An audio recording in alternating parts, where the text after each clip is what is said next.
እስቲ ይሄንን ቆጥሮ የደረሰ ሰው አደንቀዋል ወይም ደግሞ ይሄንን ቆጥሮ አንድ ሲኒ ያሞላ ሰውን አደንቀዋለሁ።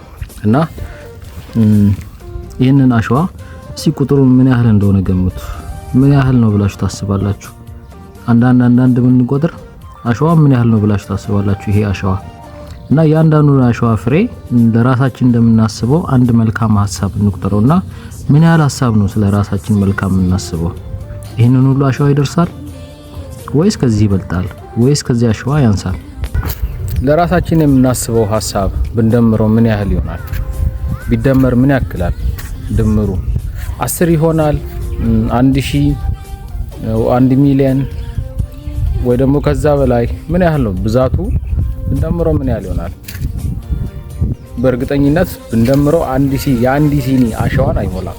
ብንደምረው አንዳንድ አሸዋዎችን ብንደምር የአንድ ሲኒን አይሞላም። እኛ ለራሳችን የምናስበው መልካም ሐሳብ ግን እግዚአብሔር ስለኛ የሚያስበው ሐሳብ በቃሉ ላይ እንደዚህ ይላል።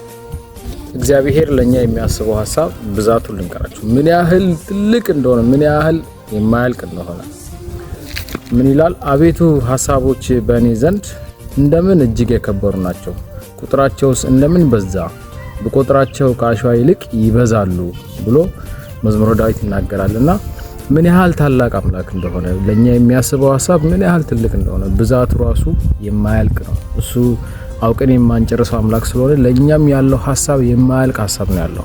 የሆነ ቦታ ደርሶ የሚያቆም አይደለም ለኛ ያለው ሐሳብና በዘላለም እቅዱ ላይ የዘላለም የሆነ ሐሳብ ነው ለኛ ያለውና ለኛ ይሄን ያህል መልካም የሚያስብ አባት ነው ያለው። ለኛ መልካም የሚያስብ አምላክ ነው ያለና ክብር ሁሉ ለሱ ይሁን።